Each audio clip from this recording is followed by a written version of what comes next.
तो नमस्कार, आदाब, सत श्री अकाल दोस्तों। मैं रजनी आर्या स्वागत करती हूँ आपका हमारे चैनल विद्या ज्ञानार्जन।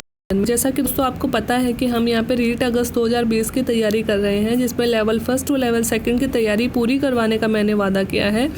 तो वहाँ पे हम रीट लेवल सेकंड में जो संविधान दिया हुआ है, मतलब पॉलिटी दी हुई है, उसमें संविधान वाले चैप्टर पे हम यहाँ पे पढ़ाई कर रहे हैं। पिछले लेक्चर्स में हमने संविधान का विकास पढ़ा है, फिर पिछले लेक्चर में हमने संविधान सभा का गठन पढ़ा है। आज हम संविधान सभा के गठन से संबंधित कुछ इंपॉर्टेंट डेट्स का यहाँ पे अध्ययन करेंगे। तो दोस्तों आइए शुरू करते हैं। देखो, एक तो आप ये याद रखना कि संविधान बनाने के लिए कुल कितनी बैठक हुई थी। तो संविधान बनाने के लिए टोटल 165 बैठकें हुई थी दोस्तों। एक सेकंड, हाँ, संविधान बनाने के लिए टोटल 165 बैठकें हुई थी। और संविधान सभा का प्रथम वक्ता किसे बनाया गया था? संविधान सभा का प्रथम वक्ता किसे बनाया गया था? डॉक्टर राधाकृष्णन को प्रथम वक्ता घोषित किया गया था। और संविधान सभा के कुल अधिवेशन कितने हुए थे? 12 अधिवेशन हुए थे। तो कुल बैठकें कितनी हुई थी दोस्तों? 165 बैठक हुई थी। संविधान सभा के निर्माण के लिए कुल अधिवेशन कितने थे? 12 अधिवेशन थे। और संविधान सभा का प्रथम वक्ता कौन था? डॉक्टर राधाकृष्णन वक्ता थे। अब देखो, पढ़ते हैं अपन। 9 दिसंबर 1946 की प्रथम बैठक हुई थी। टोटल 165 बैठक थी ना, उसमें से प्रथम बैठक कब हुई थी? 9 दिसंबर 1946 को, जिसका अध्यक्ष किसे बनाया गया था? डॉक्टर सच्चिदानंद सिन्हा को। लेकिन ये अस्थायी अध्यक्ष थे। जैसे दोस्तों आज भी ऐसे होता है, ये हमारे संविधान सभा के सबसे बुजुर्ग सदस्य थे। तो आज भी ऐसे होता है ना कि जैसे फैमिली में कोई भी काम अपन शुरू करते हैं तो घर में जो बड़ा बुजुर्ग होता है उसको ही हम प्रधान मानते हैं और उसकी बातें मानकर सारे कार्य करते हैं। तो उस समय भी ऐसा ही था, क्योंकि संविधान सभा का पहला अधिवेशन था, कोई भी अध्यक्ष निर्वाचित नहीं किया गया था। जो संविधान सभा के सबसे वरिष्ठ सदस्य थे डॉक्टर सच्चिदानंद सिन्हा, उन्हें अस्थायी रूप से संविधान सभा की प्रथम बैठक का अध्यक्ष बना दिया गया था। प्रथम बैठक हुई कब थी? 9 दिसंबर 1946 को। हर एक डेट जो आज मैं बताऊंगी आपको याद करनी है, ठीक है। अब पढ़ते हैं 11 दिसंबर 1946 को, 2 दिन बाद है दोस्तों, डॉक्टर राजेंद्र प्रसाद स्थायी अध्यक्ष निर्वाचित किए गए। प्रथम बैठक 9 दिसंबर 1946 को सच्चिदानंद सिन्हा, और द्वितीय बैठक कब हुई? 11 दिसंबर 1946 को। और स्थायी अध्यक्ष कौन बनाए गए? डॉक्टर राजेंद्र प्रसाद। याद रखना है दोस्तों, राजेंद्र प्रसाद हमारे प्रथम राष्ट्रपति भी थे और संविधान सभा के स्थायी अध्यक्ष भी निर्वाचित हुए, ठीक है। अब 13 दिसंबर की डेट दोस्तों बहुत इंपॉर्टेंट है। क्यों इंपॉर्टेंट है? क्योंकि इसमें उद्देश्य प्रस्ताव प्रस्तुत किया था। और किसने प्रस्तुत किया था? जवाहरलाल नेहरू ने। अब आप सोच रहे होंगे उद्देश्य प्रस्ताव क्या है? उद्देश्य प्रस्ताव, आज जो हमारी प्रस्तावना है दोस्तों, उसी को उद्देश्य प्रस्ताव कहते हैं। मतलब ये चीज़ जो हम बना रहे हैं, इसे बनाने का उद्देश्य क्या है? कोई भी अपन, देखो जैसे अपन RS मेंस के एग्ज़ाम देते हैं या फिर उसमें जैसे कोई भी अपन निबंध लिख रहे हैं ना, किसी भी टॉपिक पे हमें कुछ लिखना है, तो सबसे पहले हम उसका इंट्रो देते हैं ना कि हम इस चीज़ में क्या बताने वाले हैं। कोई भी निबंध लिख रहे हैं तो पहले अपन प्रस्तावना ही तो लिखते हैं सबसे पहले। तो वही प्रस्तावना कि संविधान अपन बना रहे हैं, तो पहले हम संविधान की प्रस्तावना बना रहे हैं कि हम संविधान को कैसा बनाने वाले हैं, इसके अंदर क्या करने वाले हैं और क्या लिखने वाले हैं। तो वही इंट्रोडक्शन था, वो उद्देश्य प्रस्ताव कहलाया था। यह प्रस्तावना भी बोल सकते हो आप इसे, लेकिन उस समय इसका नाम उद्देश्य प्रस्ताव ही था। जो पेश किसने किया था? जवाहरलाल नेहरू ने। कब किया था? 13 दिसंबर 1946 को। डेट बहुत इंपॉर्टेंट है उद्देश्य प्रस्ताव पेश करने की, 13 दिसंबर 1946, ये याद रखनी है, ठीक है। तो 3 डेट हो गई। उसके बाद में अपन चौथी डेट पे आते हैं,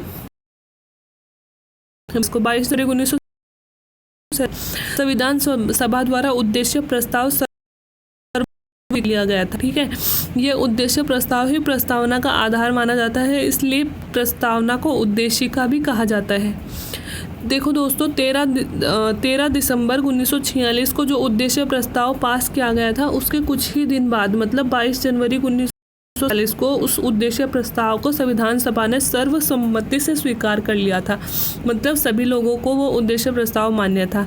और यह उद्देश्य प्रस्ताव के आगे चलकर हमारी प्रस्तावना बनी। जो हमारा संविधान है ना, उसकी प्रस्तावना बनी। इसी कारण हम प्रस्तावना को उद्देशिका भी कहते हैं। क्या कहते हैं? उद्देशिका। मतलब वही बात है, संविधान बनाने का उद्देश्य जिसमें दिया गया है वही प्रस्तावना है, वही उद्देशिका है। तो उद्देश्य प्रस्ताव को स्वीकार कब किया गया? 22 जनवरी 1947 को, ठीक है। अब ये 22 जनवरी है, ये 22 जुलाई है। 22 जुलाई 1937 को क्या हुआ था दोस्तों? राष्ट्रीय ध्वज को तिरंगे के रूप में अपनाया गया था। तब तक हमारा कोई राष्ट्रीय ध्वज नहीं था, ब्रिटेन के राष्ट्रीय ध्वज को ही हमारा ध्वज माना जाता था स्वतंत्रता से पहले। अब 22 जुलाई 1947 को क्या हुआ था, राष्ट्रीय ध्वज को तिरंगे के रूप में अपनाया गया था। ठीक है, अब 26 नवंबर 1949 अपन ने डेट दी थी 24 जनवरी, है ना। तो 24 जनवरी को हुआ था, 24 जनवरी 1950 को 284 सदस्यों ने हस्ताक्षर किए थे ना हमारे संविधान सभा पर।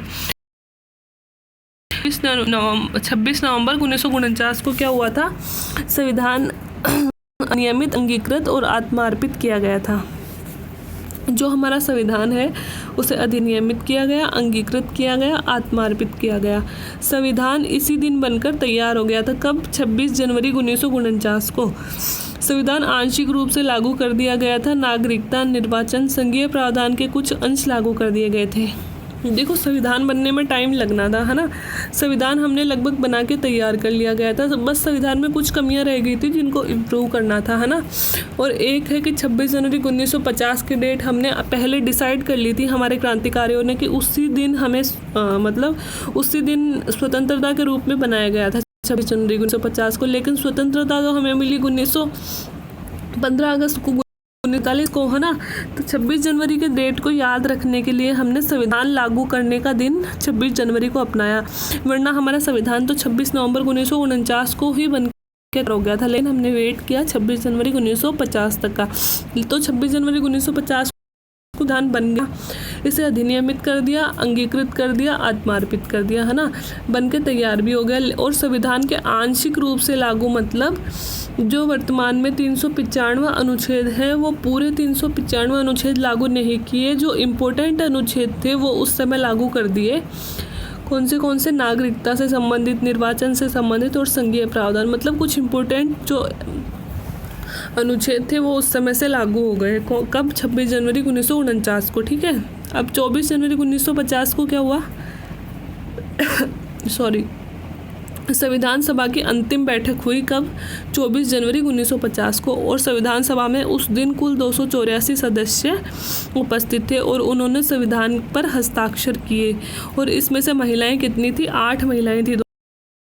ये भी बहुत बार क्वेश्चन आता है, बहुत बार, कि संविधान सभा पे जब हस्ताक्षर हुए थे अंतिम, कुल महिला कितनी थी, कितनी महिलाओं ने हस्ताक्षर किए थे। तो टोटल 8 महिलाएं थी। ठीक है, वो कब हुआ, 24 जनवरी 1950 को हमारे संविधान सभा की अंतिम बैठक थी। प्रथम बैठक कब थी, जो पहली डेट अपन ने पढ़ी थी 9 दिसंबर 1946 को। ठीक है, अब 24 जनवरी 1950 को ही हमने राष्ट्रीय गीत वंदे मातरम के रूप में अपनाया, है ना।